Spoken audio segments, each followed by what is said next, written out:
Hey there, emerging expat.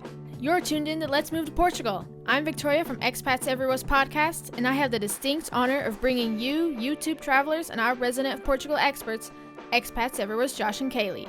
Each week they'll inspire, they'll educate, and they'll accompany you on your journey to Portuguese residency. This week on Let's Move to Portugal, Renee shares her journey of moving to Portugal, navigating culture integration, real estate challenges, and the importance of community in transforming her family's life abroad.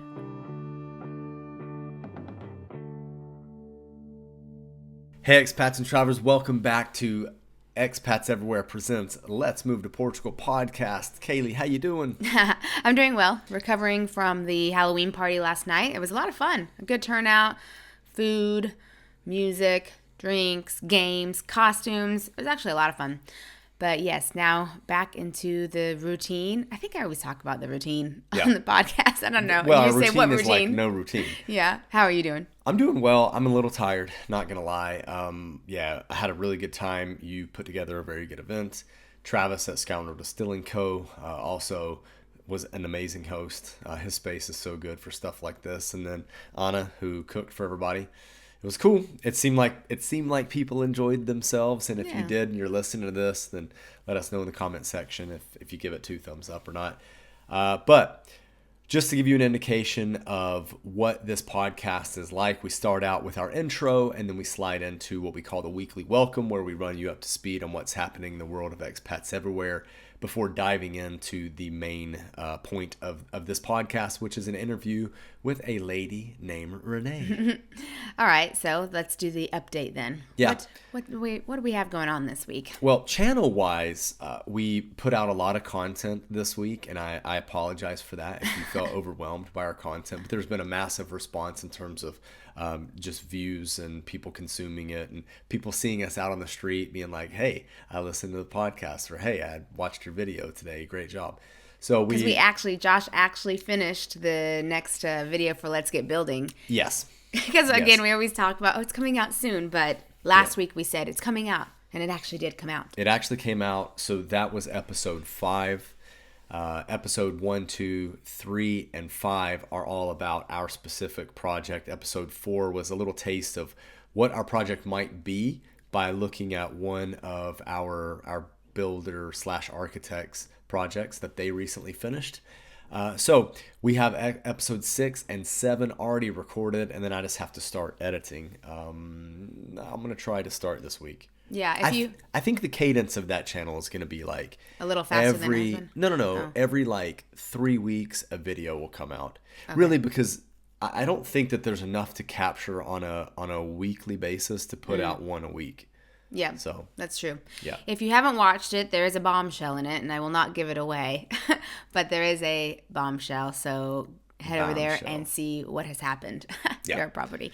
Okay, so that's the property, and then with Expats Everywhere, the main channel. Well, yeah, so we put out basically a tandem interview of sorts, combining Expats Everywhere and this podcast, putting out 2 pieces of content together, because many people were asking about if we could, one, talk to retirees and interview them, because we found ourselves interviewing younger people in their 30s and 40s versus people in their 60s and 70s. So we were able to find a couple that would do an interview where we could talk to both sides to see if there were any differences and what the similarities were in the experience. Because although we have a shared experience, sometimes because of personalities being different, things get internalized differently. So you can check that interview on the main channel out. It's a 23-minute interview. And then the last episode on this podcast, episode 17, was the other half. So that was with Mark. So even with couples, we've seen that both might be on board for the move, but when you arrive in your new location, maybe both don't actually like it. And that is a struggle too, because if you're on the same page with moving, or maybe the place you're going to go to, and then one of you doesn't like it, what do you do? How do you deal with that? And so we've seen that, we've been abroad for a while, and we've seen that be a situation. So that's always tough. Yeah, I mean, one of the things I think that we find most common here in Portugal, what plays out, is the city that people choose. or the neighborhood that they choose, it ends up being like, one wants to be close to the water. The other one's like, no, I want to be closer to the city. Mm-hmm. So there's that balance that has to be struck. That's true. But yeah. And I think Renee talks a little bit about why they chose where they did, but maybe not being a long-term solution and thinking they would want somewhere else. And she chats a little bit about that, doesn't she? Yeah. Yeah. Yeah, exactly. But before we jump into talking about that, is there anything that you want to fill people in on in terms of regulation that's popped up or anything like that? No, there's not really been much that's been quiet. Yeah, which is good. Surprisingly. Yeah. Yeah, I guess that is good because there's so many changes going on in such a short time span. I think we might have mentioned it before a couple weeks ago. The IMA office in Porto got vandalized, right? You saw that on the news. We talked about that. Mm-hmm. Which slowed things down, but like for a day or two. Yeah. And then it got back to its normal slowness. In the normal slowness. I think, supposedly Seth has taken on some duties back, I guess. It's kind of silly. They're taking duties back. Yeah. Oh, gosh. It's a little crazy because it's like, they had talked about doing this for years, and then all of a sudden the switchover happened, and it just seemed like they didn't know what they weren't ready for the switchover. But I think ultimately, like we've said, has come down to just not enough staff that's processing it. So it's creating this backlog. So if you're in the thick of that, then just power through it. Yep. Don't let it bother you. It is what it is. This too shall pass. Yeah, because I think right now the biggest thing is there's a lot of people here who have been here a couple of years and they're up for their renewal and they just can't get an appointment. But I would say this: a lot of our friends are in that situation. Yeah. So then, of course, you feel stuck. Yeah. Like actually physically stuck. Physically stuck in Portugal. You feel that way. But we do know of people who have decided to hire a lawyer and sue, and when they do that, it actually goes faster.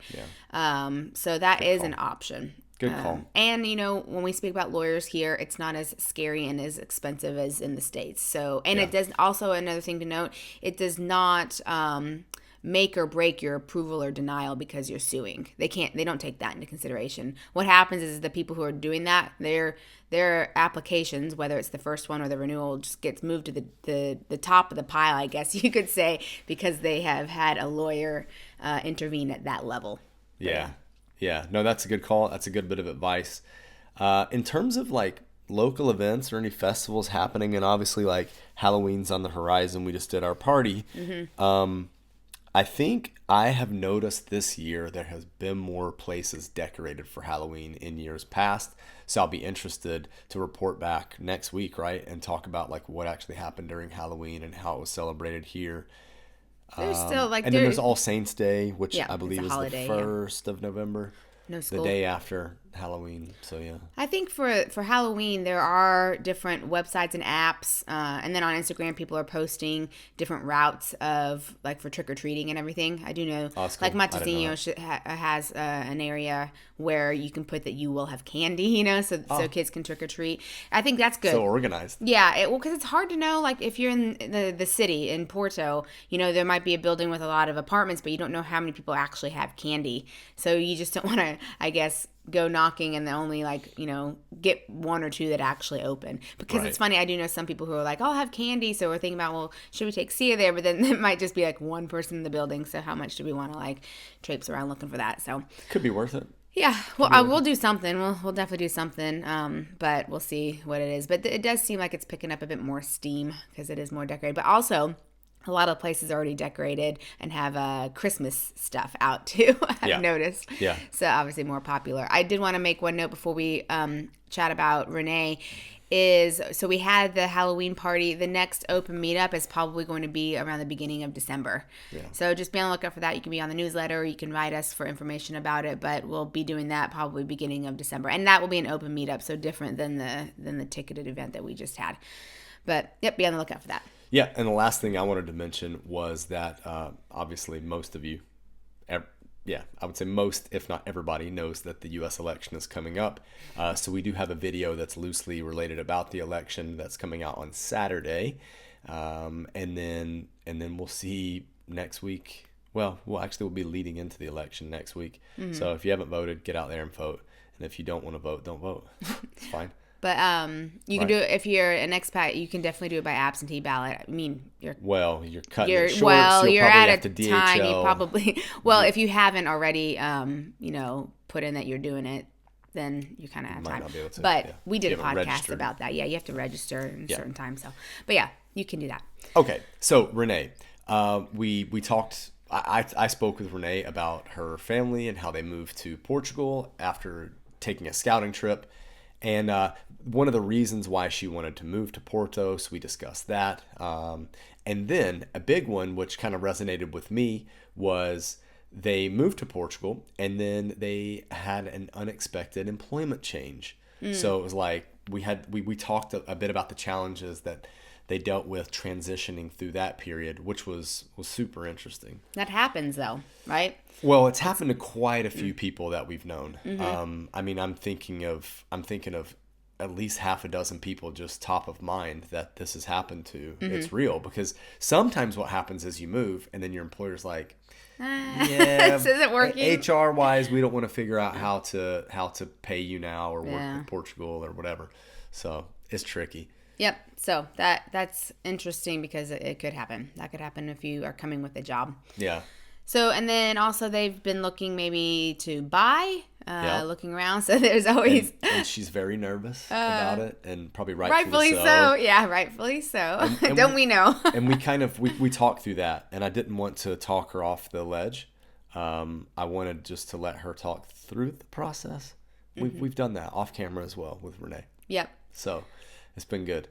But overall, super positive interview, despite, some of the bumps that they've had and the things that she was willing to open up about. And we hope that you enjoy the episode. All right, let's get to it. Let's do it. All right, before we get started, let's talk about this week's sponsor, Green Ocean Advisors. Well, I think the world right now can feel a little chaotic, but that doesn't mean that your finances have to, because I think when your finances feel chaotic, everything is just out of whack, right? Yep, and Green Ocean Advisors will help you put together a plan to weather all those financial storms that may come your way. It's a little tricky whenever you make a move. You're often asking yourself questions like, is it time to invest in AI? What's up with that? Ooh, AI, that's a good one. Or how about crypto? I think a lot of people talk about crypto or Bitcoin when it comes to Portugal because of the taxes. So is that for you? Maybe closer to home is, should I sell my home before moving to Portugal, or should I rent it out? Everyone's situation really is different, so it's good to talk to a financial advisor about your specific portfolio before you make the move, or even if you're already in Portugal. Now, click the link in the description section below or in the show notes, depending on how you're consuming this right here. And be sure to click the one that gets you a free 15-minute consultation. It's specifically to Expats Everywhere. Thank you, John, for that. Now, on to the show. Renee, thanks so much for joining us on the podcast today. We really want to dig into what your move was like, because I think that you have a ton of valuable information for people that are moving over with a job and then getting into a situation where the employment situation changes, because this is not an uncommon thing. So I really want to unpack that with you. And then also, I'm pretty sure that you want to chat a little bit about the wild, wild west of the real estate market here in Portugal. So this is the platform to do it. Yeah. How did you move to Portugal? Let's go.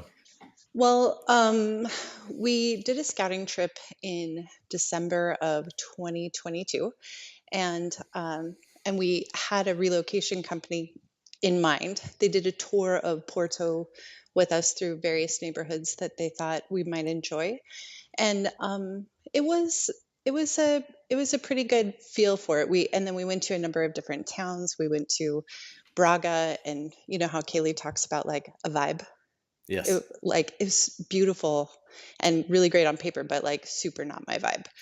And then we went to Coimbra and Viseu and Aveiro, and with each one it was like getting closer and closer and better and better. And then we ended up moving.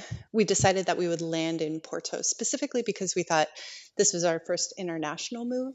And my first time even living outside of my state that I had lived in Utah. And so we thought, we'll come to Porto because there was a really good English speaking community. And it would be a little bit of a crutch knowing that we would have this huge transition with just the move. And then being able to have a little bit of a crutch on the huge English speaking population here. And then Yeah. once we learn Portuguese, which I'm starting my classes on Monday, then we would move to a smaller town. So that was the plan. And we're kind of falling in love with Porto a little bit more every day. I don't know. It happens. That's It what I was going to happens. ask. I mean, that's the challenge, right? So you kind of unofficially moved in July of 2023, so a little over a Yeah. year ago, and then kind of officially it was October of Yeah. 2023 where you had your visa approval. You Yeah. went through the more formal process of like getting that done. Although it seems like with the new law change that you might actually have started officially, according to the government, your resident stay in July and not October, which is great, right? Or You is got it those months when we back. had our VFS appointment? It could be It that as could be well. either. Yeah. It could So be. It could be. we had our VFS appointment in June, and we Okay. came over in July because we were renting the place I'm sitting in right now, and like it was sitting empty and we're paying for it. Oh, yeah. So paying for two different places. And I don't know about you, but like where you're from in the States, but July and August in Utah is like way too hot. So we came here, thought we'd take advantage of it. And we didn't think our visa would get approved as quickly as it did, but it was only like 24 days Okay. between our VFS appointment and when the approval happened. So then we scampered back to Utah, sold 95% of all of our belongings, packed up a small crate and then some bags, and got on a plane and came back in October. Okay. So which jurisdiction were you in? San Francisco. Okay. And you had Yeah. to visit in person, or could you mail everything in? Oh, in person. Yeah. Right. And Okay. that was a stressful excursion, like super Why is packed, that? very hot. And well, we have a daughter at the time, she's Okay. 3 years old, and we're in this like really packed room. It was hard to get an appointment. We had to book it months out and then rebook it because of some changes in employment that we'll probably talk about. And Yeah. then and then when we finally went to do our appointment, like we had all of our paperwork. There's like a gajillion papers, but tons of people, super crowded, and like everything seemed really tense. But we ended up with kind of the Portugal expert processor. Okay. And he kind of smoothed everything through, and we used a relocation company, so we were able to go through and have all of our paperwork in really tidy order. And so our part went through fairly quickly, but there were people there for hours. Yikes. Yeah. And it's interesting too, because like culturally in most of these more formal settings where you have these types of appointments, if you rock up with a kid age Mm-hmm. 3 or Mm-hmm. even maybe a little older, but definitely younger, they'll be like, all right, you to the front of the line. And Yeah. they process your stuff faster. I mean, we definitely had instances where living here in Portugal and having a young child, put us to the front of the line, whether it be in immigration stuff or even at the grocery store. Yeah. So people would ask us to go to the front of the line. So that's awesome. Wish that would happen in the States while you're trying to move to Portugal. Right? Yeah. I mean, honestly, it happens here in so many beautiful areas, like at the airport when you're going through security, which is kind of a stressful experience. Yes. And then if you have a small child, when we did it with Amelia here, they went through, we got the expedited line, and she was 2 at the time. And they don't make you wait through all of that. Or customs, another one where they zip you through, and it's it's beautiful. And we really need to learn that on the other side of the ocean. So I completely Yeah. agree. I completely agree. Yeah. You know, and these are the little things that Kalie and I over the years we've learned that Yeah. it's like these are the moments where the US we could do better. Because there are Yeah. other moments where it's like we're living here or other places in the world, and it's like this is where the US actually is dialed in, and this is awesome. Yep. So we're finding every year that goes by, we find a bit more balance between our love for the US and the things that we do well, and then also our desire for the US to do better in areas that we could do better in. But Yeah. jumping back to Portugal, then let's talk about your jobs, because that was a big shift. You wanted to Yeah. move over with jobs in a certain capacity, but then what changed? Well, okay. So after we did our scouting trip and we were like Portugal is it. We're going to do it. Mm.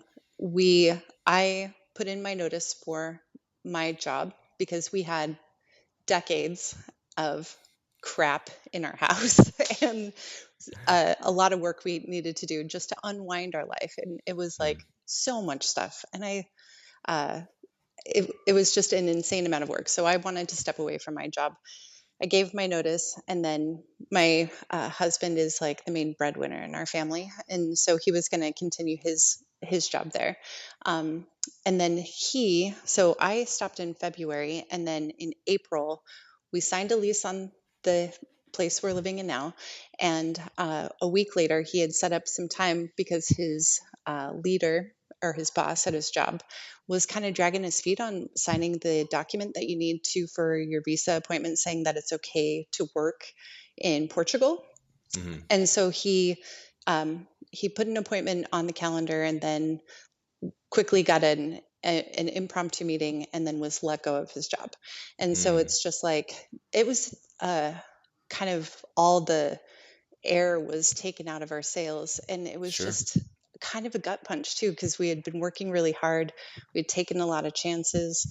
And then all of a sudden there was like two homes we were paying for and no income. And it was just like, I can't believe this is happening. And anyone at that moment in time would have been completely fine with like, if we pulled the plug and just stayed in the US and reestablished our situation there, because we're well connected. It would have been easy to pick up the pieces. But we decided that we were going to go for it anyway. So we then shifted.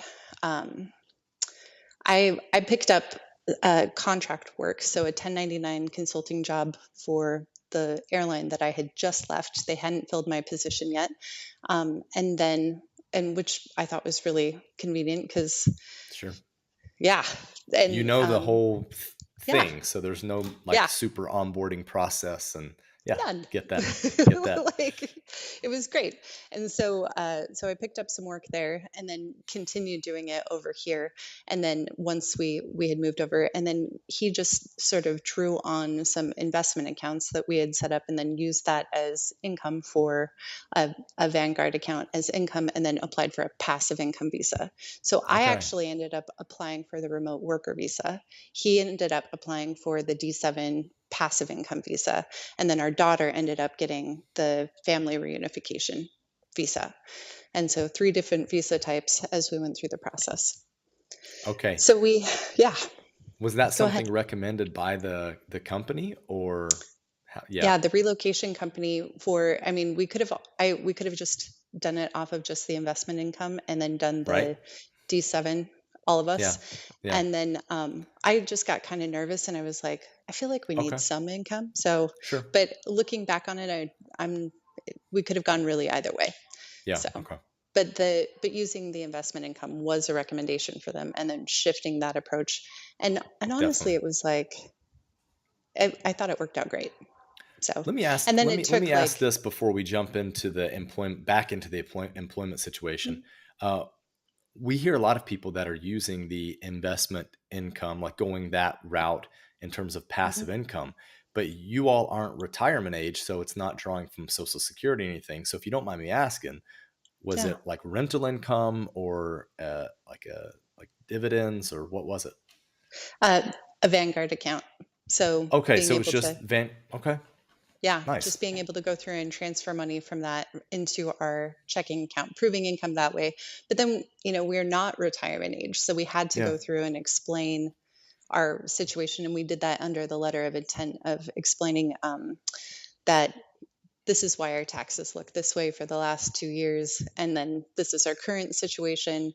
And then what we're planning when we get here. So, and then once we got here, my contract was over. My husband picked up an old job, I guess, again, and then ended up, and then going from a 1099 contractor to an EOR. Are you familiar with an EOR, an employer of record?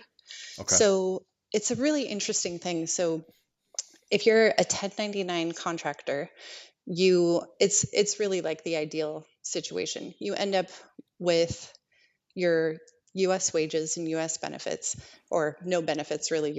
You're buying your own. Like if you don't work, you don't get paid.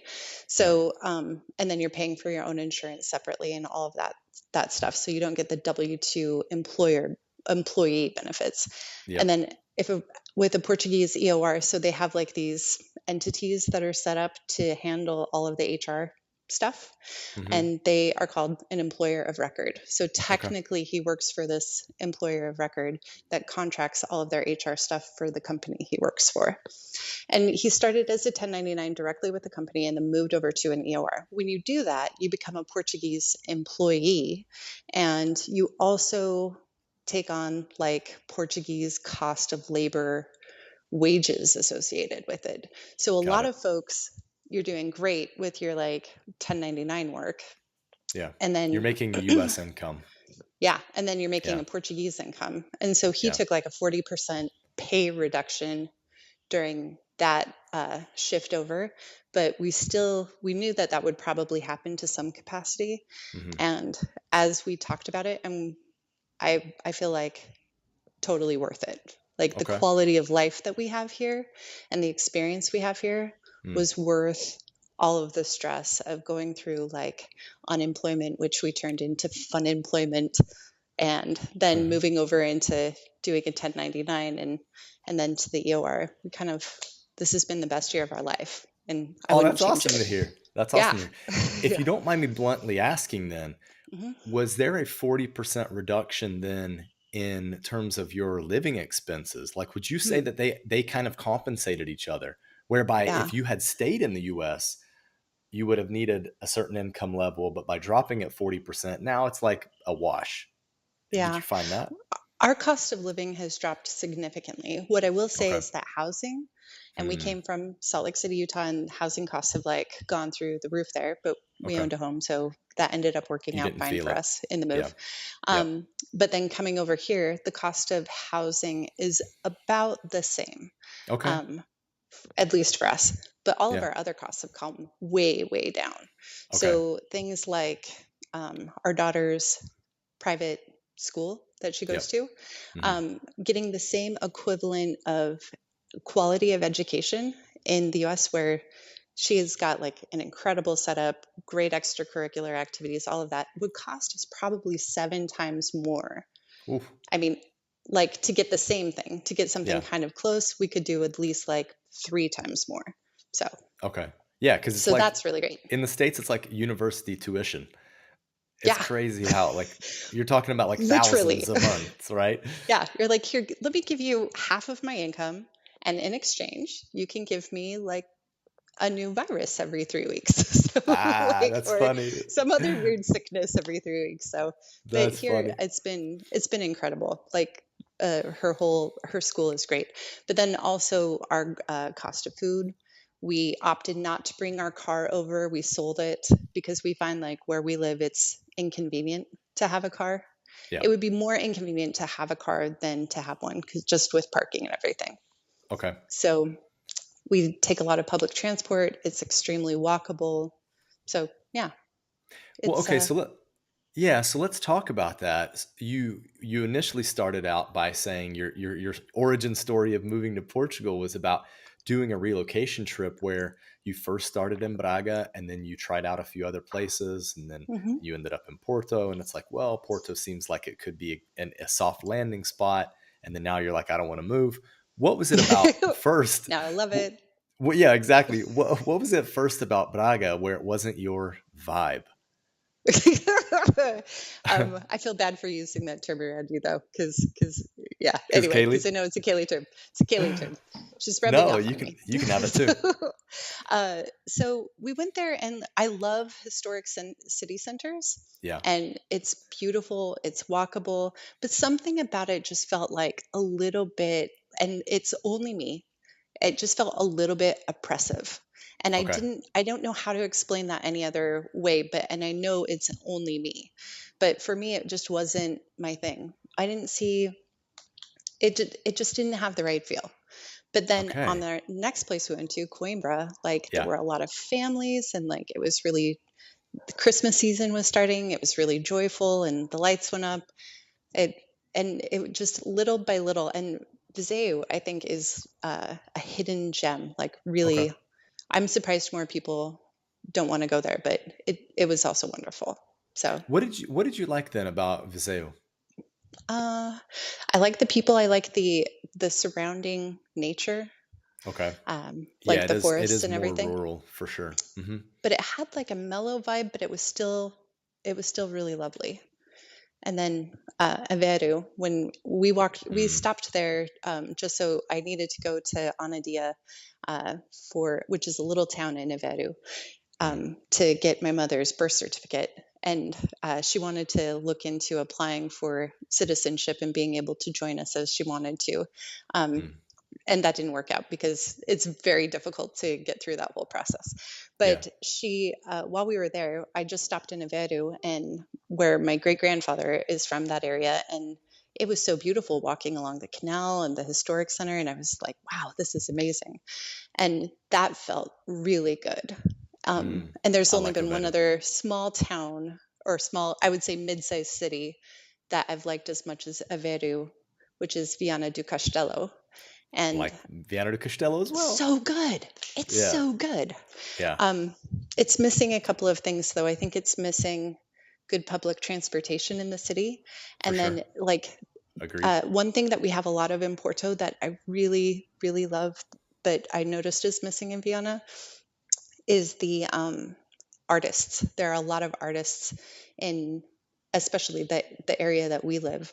And so, and we're right by the facility, the Bella Arts part of the fine arts part of the University of Porto. Yeah. And there's tons of artists, and there's a lot of like buskers and street musicians. And I think that it really adds to the charm and the feel of Porto a lot. So, yeah. No, absolutely. I mean, I think that's you captured really well the essence of what Porto offers that the other places that you went don't. And that really maybe only Lisbon is the one also that offers that thing, that Yeah. kind of all encompassing like cultural experience of being in a European city. Yeah. Interesting. Okay. But yeah, for sure. Aveiro, Viana do Castelo are high on our list. We visited some friends who live near Viseu and had to walk around the downtown, ate the typical like sweets as you have to when you visit a friend that's from a town. They're like, these are the conventional sweets that you must try, and you must try them. But there was something about it that just felt way too small. It felt like I would be going back to even smaller than my hometown, which is only like 20,000 people. But okay, that's interesting. So I like it more 100,000 people. When you get into like 80, 100,000 people, you have all of the amenities and everything that you need, but you can still get into a restaurant without like having to wait or make a reservation long in advance. But I don't know, in Porto, we seem to have the same thing too, where we're, for the most part, able to walk in, but we also eat way earlier than everyone else too. Exactly. Yeah. So what time do you eat then? What time do you head to the restaurants if you go out to eat? Right We at 7? mostly do lunch, and we do noon. Okay. And most other people seem to do one. And then right at 7. I'm like, I'm dying at 7. So I'm like, okay, let's get this done. Early bird special here. Thank you. Yeah, and typical Portuguese wouldn't go out till at least 8, right? And then and oftentimes later, but for sure, you have a young kid. We experience the same thing. It's like, okay, we need to get this kid fed by like 6:30. Unfortunately, the restaurants don't open till 7, so you do what you have to do. Fill them with snacks before heading into the restaurant at 7. How do you find, because this is a problem that Kalie and I've noticed in the city, how do you find the park situation, the playground situation or green space situation in Porto? Yeah. I find it a little bit lacking. We're lucky in the way that we have like a small little, what we call the pocket park around the corner from our house, but it's pretty basic. It's got a slide and 3 rocky, shaky back and forth things. Yeah. And but and your daughter will grow out of that quickly. I mean, right? Yeah. If she hasn't already, I don't know. Yeah. We still have a little bit of time, I think. Good. Now you're scaring me. Do you know something I don't know about this age? She's got a few months on her. But Quinta do Covello, she loves that. The indoor Yeah. playgrounds here are excellent, but they're Awesome. all Yeah. a little out of the way. When you get into the center Yeah. or just outside the center, it's a little lacking, I think. So Those indoor parks tend to push towards the industrial zones of the city because you've got essentially big warehouses that they've converted into playgrounds. Yeah. Yeah. It's true. Okay. It's very true. Okay. So other kind of cost of living stuff that you can share with us that you notice, differences between living back in Utah versus, moving here, especially because Porto's the second largest city. It's going to be more expensive than a smaller town. One thing I would say that is the same or higher is electricity, at least for us. Okay. We have a really old house, like it's like an F energy rating.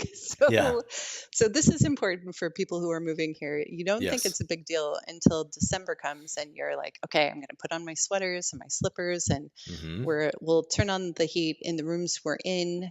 But we were thoughtful and deliberate about not over consuming. What is your energy rating? So the energy rating is likely an upper C or lower B, like B minus C plus. What I wouldn't do.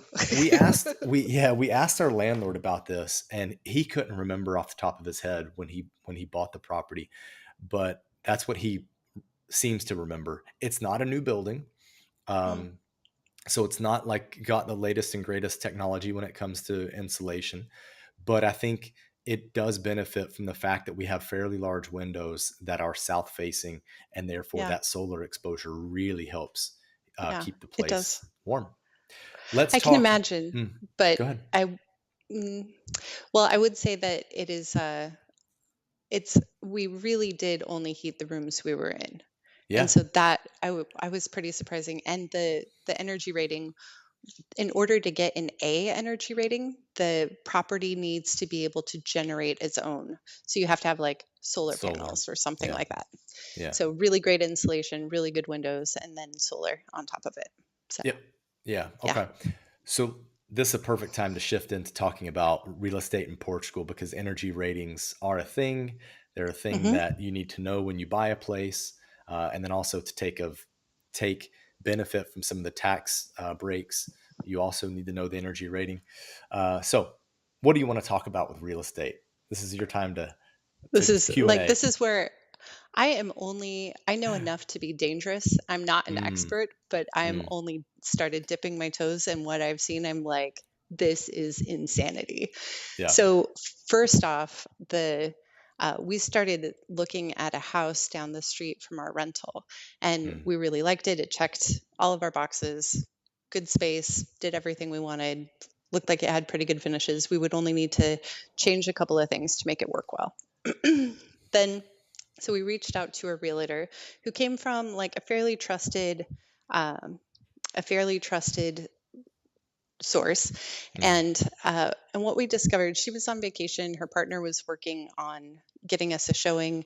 And then when we did the showing, they tell us that there were multiple offers.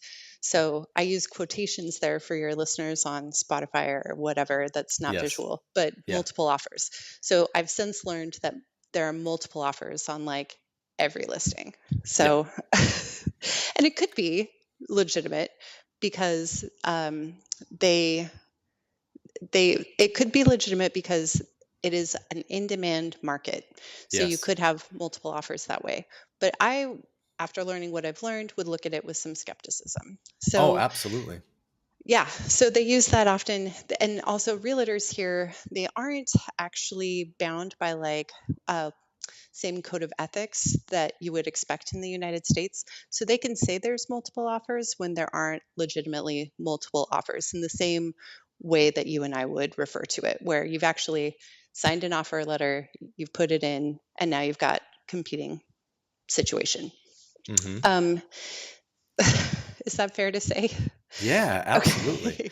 Okay. We've been in the position where we've made offers on a variety of properties as we were searching for the right place for us to do our vertical community, and Yeah.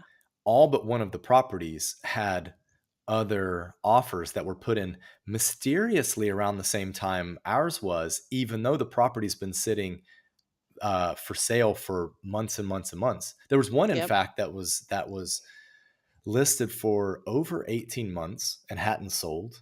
And I go take a look at it. It seems like it could work, but I do need it at a certain price. I put in an offer that is well below asking price. And then there's a competing offer and I need to move my price up. I just Well, walked away. same. Yeah, smart. So, uh, and I think that is sound advice, in my opinion, which is still dangerous and not an expert.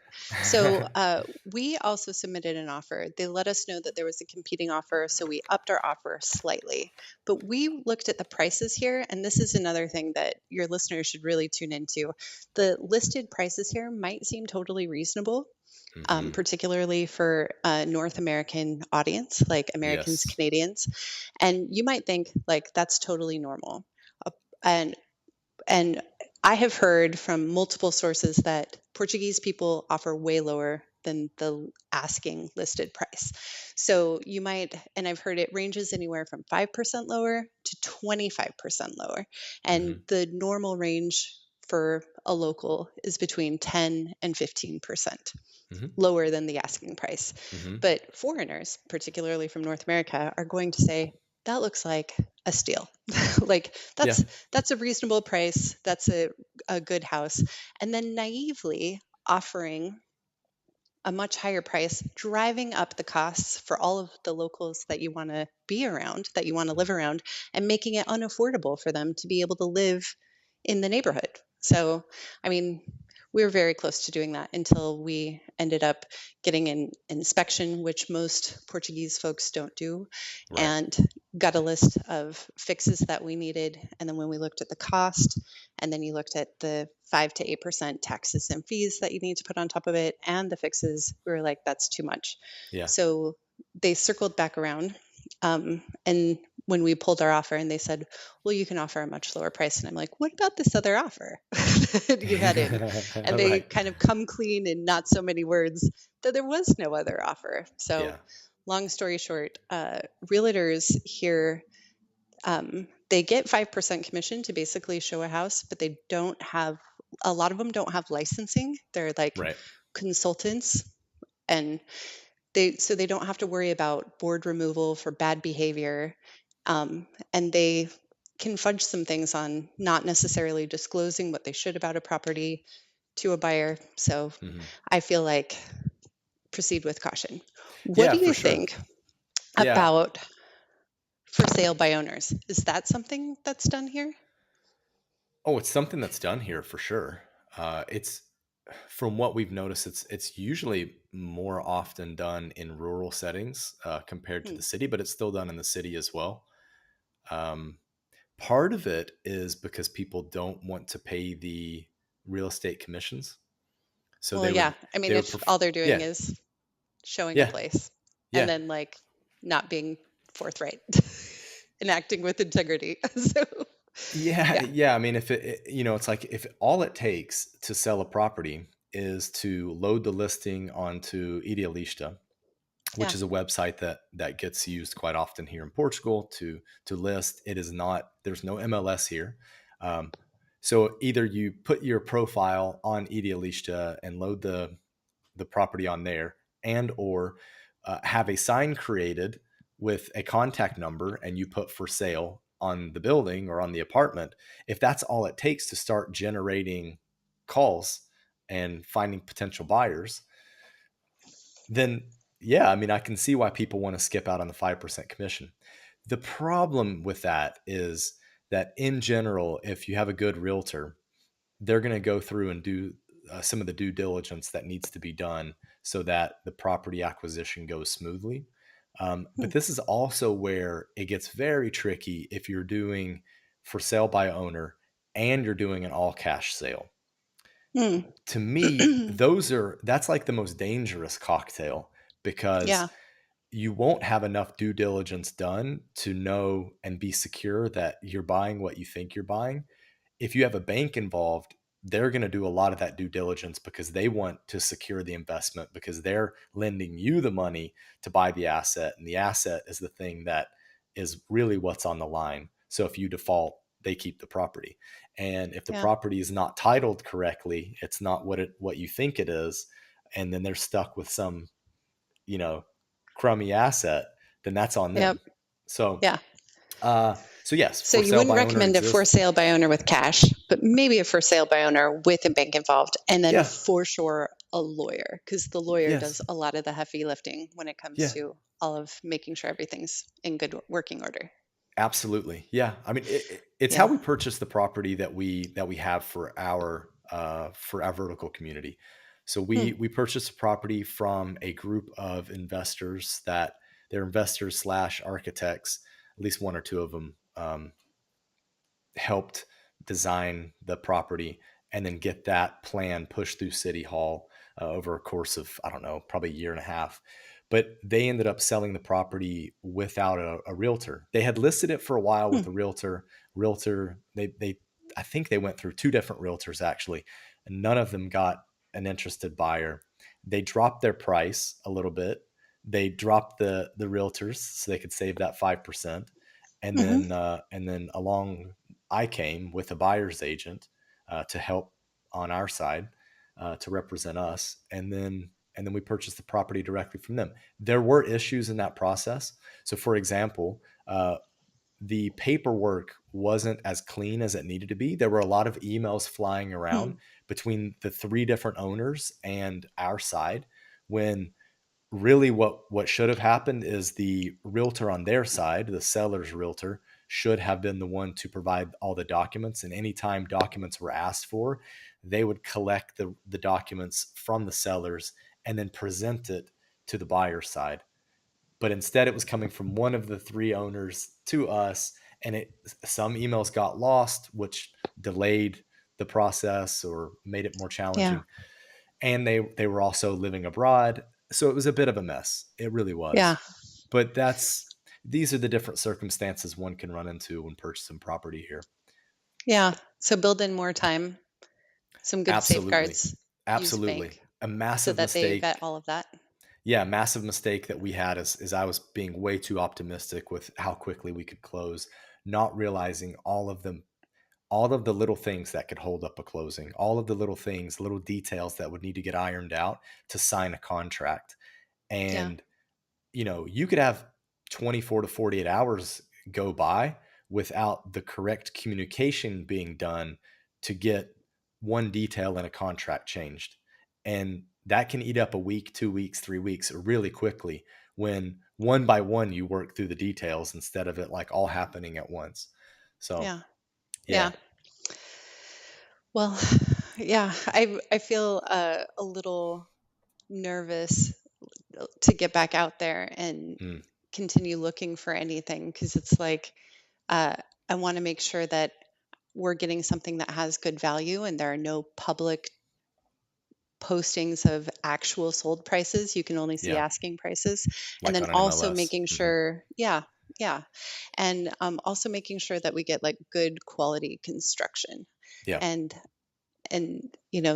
that's a different story here. You have stone houses, Yeah. and like, which will last forever, but then at the same time, it's like that also kind of comes with a whole bunch of other questions about how it works. So anyway, yeah. But you're not afraid to invest. And when I say invest, I don't just mean like in a monetary sense, but also like an emotional and a rooting of oneself. You're not afraid to invest in Porto. For the right place, like the place we were looking at, I thought it was maybe the only place in the area that we would want and the kind of place we would want that was within our budget. But then when things started tacking on between like costs for repairs and then the 5 to 8% taxes and fees, and then the asking price, which was we probably offered way too much, then it it kind of makes you a little nervous. Yeah. But I would say if something else came along, that, or if that house magically became for sale by owner, I Yeah. would probably want to have a conversation with the owner there. So Okay. Nice. or like find a different agent that could maybe advocate for me the way that I need, given kind of my different cultural background, to help me adapt to what The to expect cultural here and norms make here. sure that Yeah. I'm protected, you know, Yeah. Yeah. No, because it's a lot of money. No, it absolutely is. And I find it curious, like curiously heartwarming in the fact that we started out this call where you're talking about having these other ideas of different towns or cities that you'd want to move to. Then you move to Yeah. Porto, and then after a year, you found it good to where you're willing to potentially invest more time in rooting your family here. So I think that's awesome. Yeah.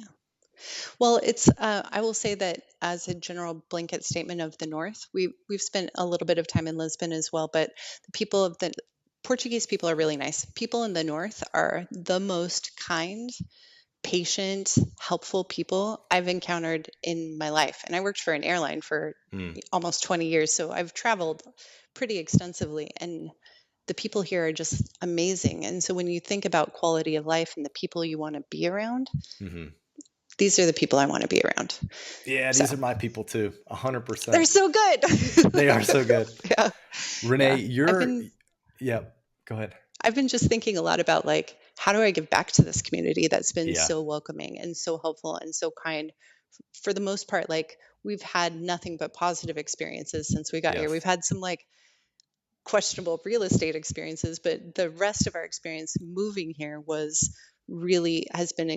been just so amazing. I've been just trying to think of ways that I can start giving back to this community that's been so kind and welcoming to us. Awesome. Well, right now, as this is timely, being recorded on September 18th, there are wildfires that are happening up into the north. Yeah. And there are a lot of volunteer firefighters who are fighting those fires. So donating to them could be a way Yeah. that you give back. But Renee, you are a fourth generation of immigrants that started in Portugal, moved to Yeah. Brazil, then to the US, and now you're here in Portugal. And at Expats Everywhere, we believe that living abroad transforms lives. So how has living abroad transformed your life and the life of your family? I think that living abroad has made me live the life that I was always meant to live, if that makes sense. 100%. Like, where I grew up and where I was born and where I was raised, I never really felt like I belonged. Like, I was born and grew up in Salt Lake City and Park City and some surrounding areas, but I never felt like it was my thing. And I'm not particularly religious or any of that, but it was more than that. Like, I wasn't really fit for a driving, commuting lifestyle. And I did so much to kind of make my life there fit. What I really wanted was, I lived downtown so that I could have a more walkable life. And it's laughable what walkable is in Salt Lake City, Utah, compared to what it is here. Here it's so vibrant, and you're interacting with your neighbors all the time, and you get to know all of the people in all of the cafes and bakeries around. But and there it was just very much like I felt like an imposter, I guess. Like, I didn't really belong. And then moving here, it's like, and living my life more broadly and being around people, it's kind of an international city. I mean, I'm always hearing other languages all the time, like French and Spanish and Arabic and all sorts of different languages all the time. And being here makes me feel like more like who I was always supposed to be. So it's beautiful. Renee, thanks so much for spending your time with Expats Everywhere. You're welcome. I hope you have a great day. You too. And tell Kalie I commandeered her vibe. Vibe word? Yeah, her vibe word. Yep.